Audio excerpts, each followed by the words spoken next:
Alright, so if you keep up with the demon list, you might have noticed recently that a level called Sizzlack was placed recently. Now that level was a collab between me and Zenix. I made the gameplay, he decorated it. And today what I'm going to be playing is our second list-worthy collab. Just like last time, I made the gameplay and he made the deco. It is called Critical Heat. This is not in any way, shape, or form meant to be a Sizzlack sequel, remake, anything like that. This is its own separate level. But today, I thought I'd go ahead and like run through the level in practice mode, talk about it, like my experience building it, kind of the ideas and motivation I had behind it, and give you kind of a look at how the gameplay works. Right now, we're in the playtesting stage of the level, but hopefully soon, H-Storm will begin verification. I'll link his channel down in the description. He'll be posting progress and updating you guys on how the verification is going. So if you're excited for the level, go leave him a sub. I'm not going to be including a full showcase of the level in this video, but there's one on Zenix's channel. The link to that will also be in the description. Anyways, with that all out of the way, let's start playing the level.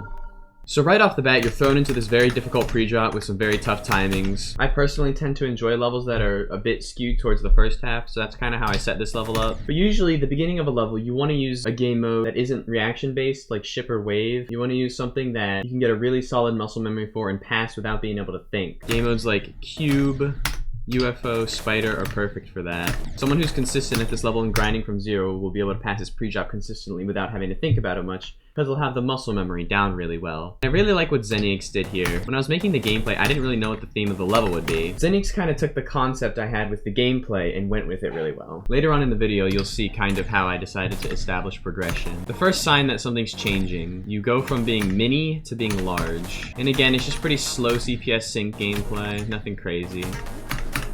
And then here we go. Right here is where the build-up starts. Let's go.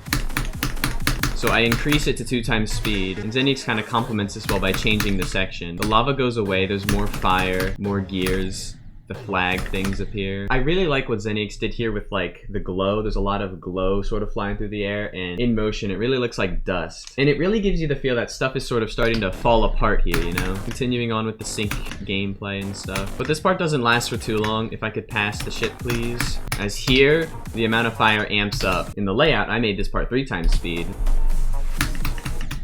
So now I was building the level, I didn't know that Zenix kind of was doing like a factory style, where it's like a factory kind of burns down, falls apart. All I was trying to do was like establish a level of progression and increased intensity. And the concept Zenix went with the factory burning down complements my concept with the layout really well. Man, it's been like 8 months since I made Sizzlack. When I made that, I kind of just made whatever I thought felt fun and fit the music. With this, I limited myself a lot more, restricting specific game modes, speeds, to help further the feel of progression in the level. Boom. Might be a bit hard to see at this part, but once you kind of get it down, probably not too bad. And oh man, I think this beginning part of the drop might be my favorite part, I'm not sure. There, I got the coin. Anyways, the very beginning of the drop. The very beginning of the drop is explosive. There's a fly of debris everywhere.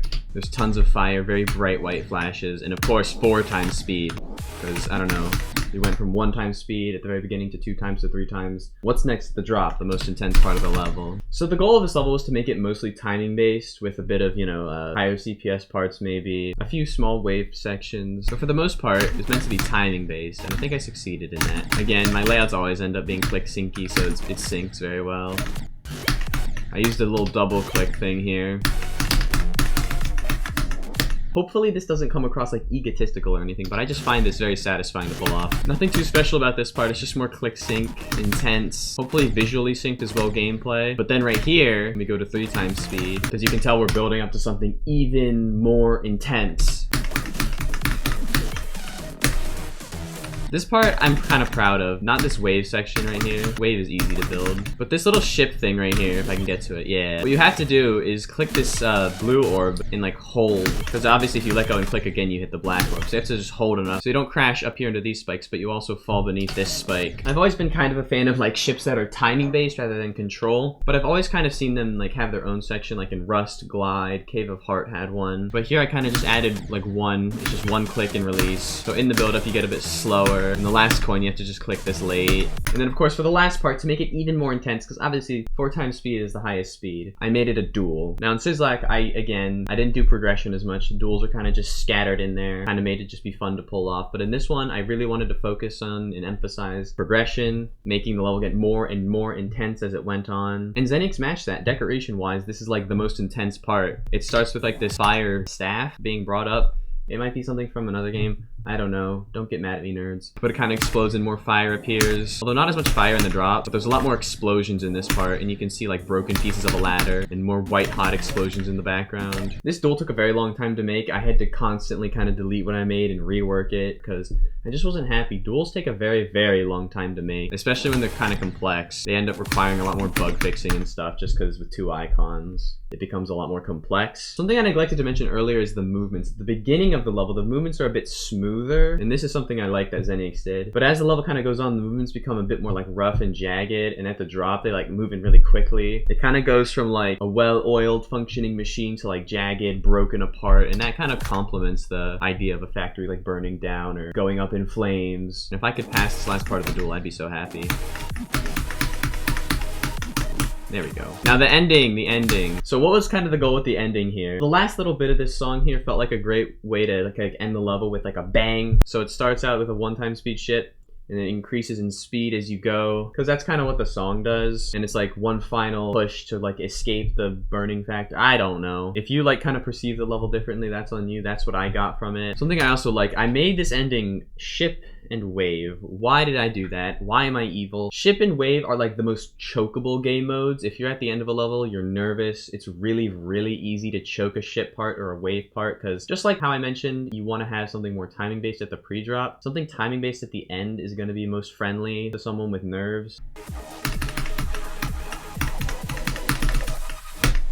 Oh shoot, I died at 98. Yeah, it starts out with a straight fly and kind of does one of the Rust ship gimmicks. It's not too hard, but it's definitely chokeable because, again, like depending on how you go in that portal, you kind of have to do the clicks differently. And the 3-time speed part isn't too hard. You kind of just fly through the gap and then just 4 fast wave clicks to sync to the music.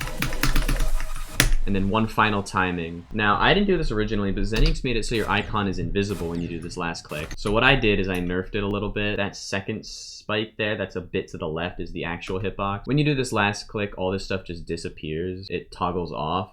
But this last jump is hard, but it's not like too hard. It's definitely chokeable, and I can see a decent amount of people dying there, but it's also not like some crazy ending that's impossible. See if I can do the whole ending.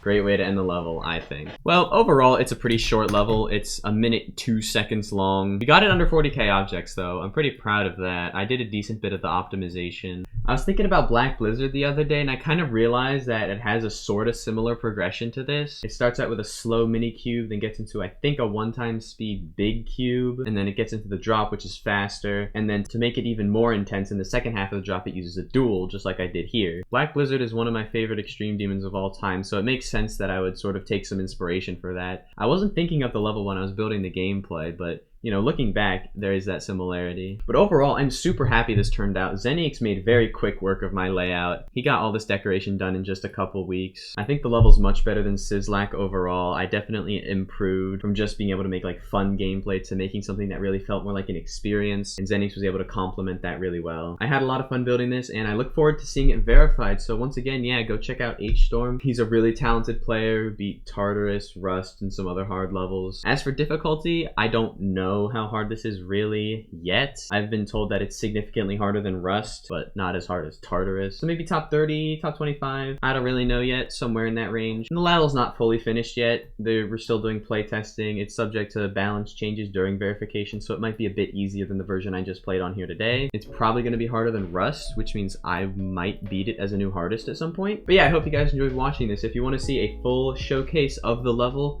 check out Zenix's video, which is in the description. And I hope you guys enjoyed seeing this sort of like behind the scenes, what kind of went through my head when I was building the layout, kind of like my ideas with it, all that. And yeah, thanks for watching. Goodbye.